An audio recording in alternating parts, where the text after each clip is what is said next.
বাংলা তথা ভারতবর্ষের ঐতিহ্য হাওড়া স্টেশনে পৌঁছে গেলাম 25শে মার্চ সকাল সকাল। ধরবো বন্দে ভারত, যাব এনজিপি থেকে একটা গাড়ি নিয়ে রওনা হলাম ল্যাপচা জগতের উদ্দেশ্যে। একটা সুন্দর রেস্টুরেন্ট দেখে তার রুফটপে গিয়ে অর্ডার দিয়ে দিলাম চিকেন মোমো। দো চাইলে কে আয়েগা না। খাওয়া দাওয়া সেরে পাহাড়ি আঁকা বাঁকা পথ ধরে পৌঁছে গেলাম ল্যাপচা জগৎ।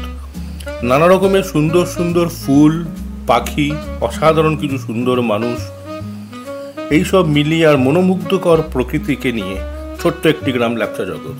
ল্যাপচা জগতে ছিলাম তামাং সাহেবের হোমস্টেতে। উনি আমাকে আগের থেকেই চিনতেন, তাই আমাদের দুজনকে একটা 4 বেডরুম দিয়ে দিয়েছিলেন।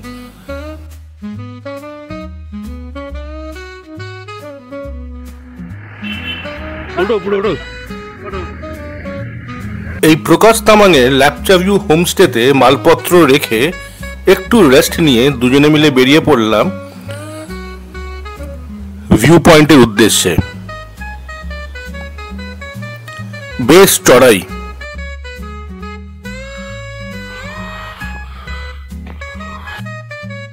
পৌঁছে দেখলাম শুধু আমরা দুজনেই।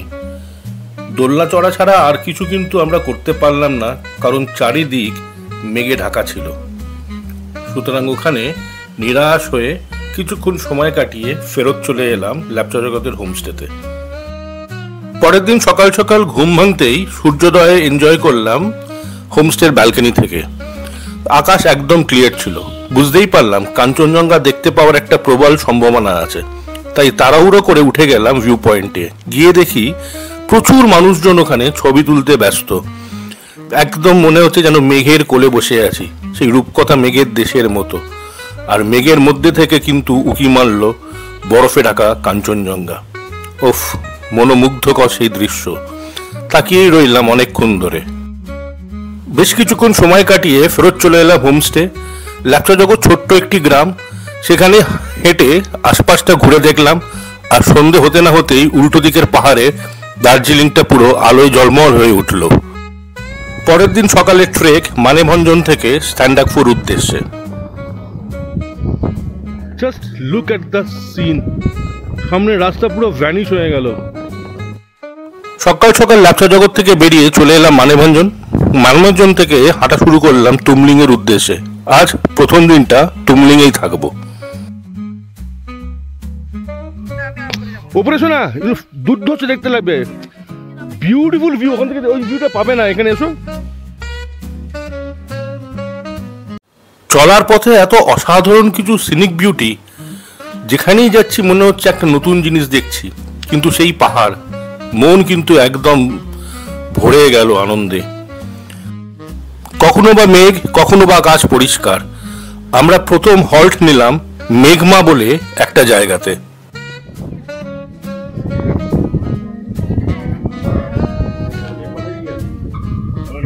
মানেভঞ্জন থেকে এই গাড়িটা বুক করেছিলাম। গাড়িতে আছে শুধু আমাদের লাগেজ। গাড়ি চলেছে নিজের মতো, আর আমরা চলেছি নিজেদের মতো পায়ে হেঁটে।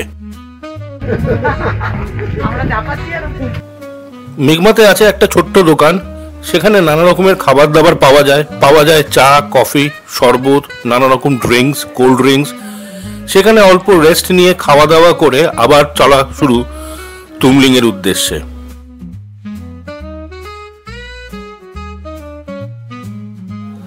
যেরকম জায়গার নাম সেরকম তার প্রকৃতি। জায়গার নাম মেঘমা, আর ঠিক মেঘগুলো যেন গা ছুঁয়ে চলে যাচ্ছে। এত অসাধারণ লাগছিল, আর সেরকম ঠান্ডা।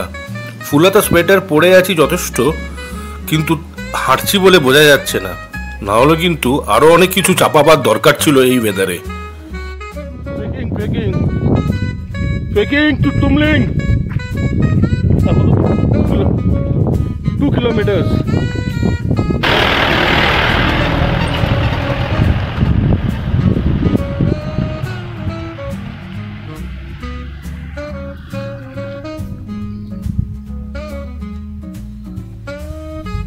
Ruby going on her own. Ruby নিজের মতো যাচ্ছে, আমিও নিজের মতো যাচ্ছি। পাহাড়ের আঁকাবাঁকা পথ আর প্রাকৃতিক সৌন্দর্য ভুলিয়েই দিয়েছে যে আমরা কিন্তু অনেকক্ষণ ধরে হেঁটেই চলেছি। Taking rest.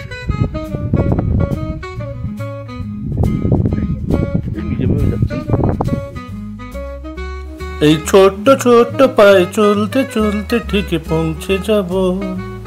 ঠিকই বলেছি, অবশেষে কিন্তু চলে এলাম সেখানে যেখানে কিন্তু আজ আমাদের রাত্রিবাস, অর্থাৎ তুমলিং।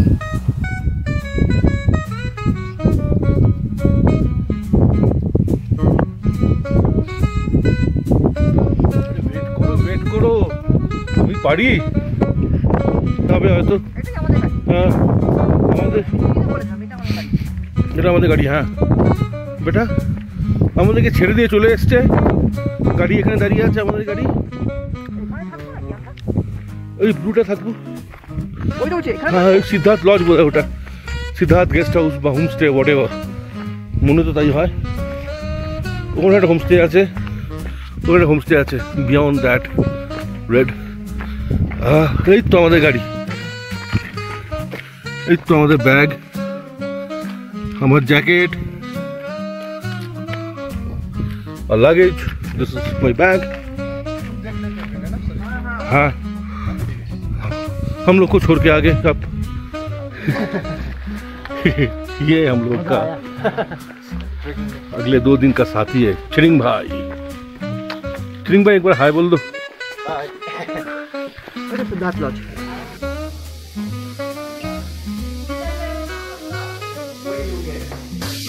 ভয়ঙ্কর ঠান্ডা, দুটো দুটো করে পড়ে আছি,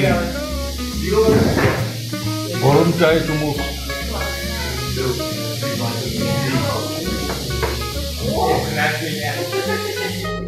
খুব এনজয় করছে। সেদিন তাড়াতাড়ি ডিনার করে শুয়ে পড়লাম, পরের দিনকে কিন্তু সানরাইজ দেখতে হবে।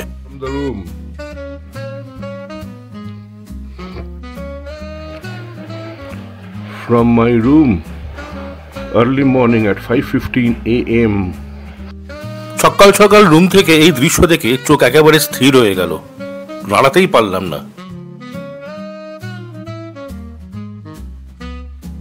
আজ রুবির জন্মদিন, ভেবেছিলাম পাহাড়ের মধ্যে কি গিফট দেওয়া যায়, তবে যা দেখলাম আমার তো মনে হয় না এর থেকে ভালো গিফট আমি রুবিকে দিতে পারবো।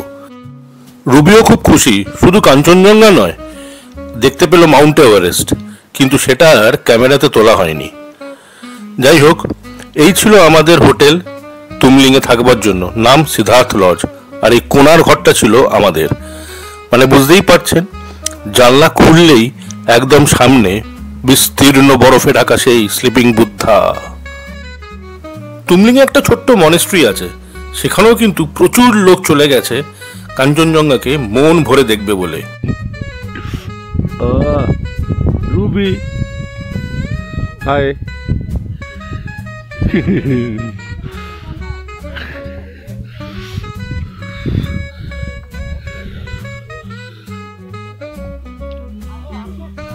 এই চাদরের তলায় একটা মাফলার আছে মাথায়, এই চাদরের তলায় একটা ফুল স্লিভ সোয়েটার আছে, একটা লেদার জ্যাকেট আছে। So you can jolly well understand what is the temperature out here. অনেকক্ষণ মন ভরে কাঞ্চনজঙ্ঘাকে এনজয় করার পরে চলে এলাম লজের ভেতরে ব্রেকফাস্ট সারতে। ছিল টিবেটিয়ান ব্রেড, ডিম সেদ্ধ, ফ্রাইড রাইস আর আলুর তরকারি। এগুলো দিয়ে ব্রেকফাস্ট সেরে রেডি হয়ে নিলাম, কারণ এবার আমাদেরকে গাড়ি করে যেতে হবে স্যান্ডাকফু। আজকে আর কোনো ট্রেকিং নয়, আজকে কিন্তু পুরোটাই গাড়িতে ট্রাভেল করব। স্যান্ডাকফু পৌঁছে মেঘে ডেকে গেছিল কাঞ্চনজঙ্ঘা, কিন্তু যা দেখলাম তাতে কিন্তু মন আরো বেশি আনন্দে উচ্ছ্বাসিত হয়ে উঠল।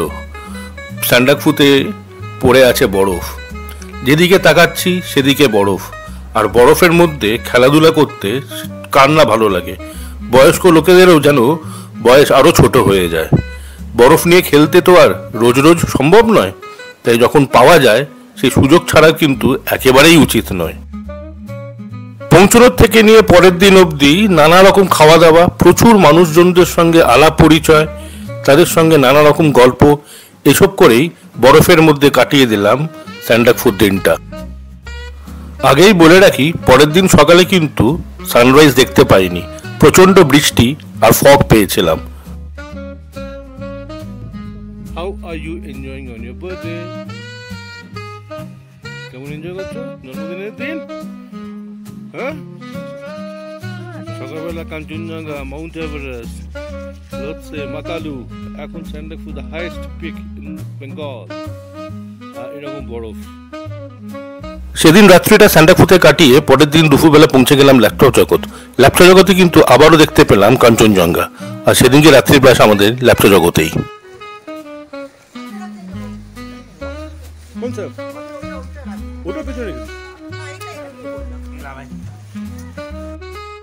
আজ বাড়ি ফেরার পালা, এনজিপি থেকে ধরতে হবে বন্দে ভারত।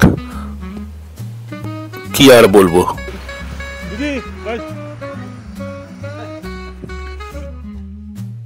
ওখানকার সবাইকে টাটা বাই বাই বলেই শেষ করলাম আমাদের ল্যাপটপ জগৎ আর স্যান্ডাকফু যাত্রা।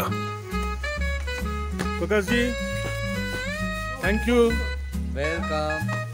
फिर मिलेंगे 1-2 साल के अंदर।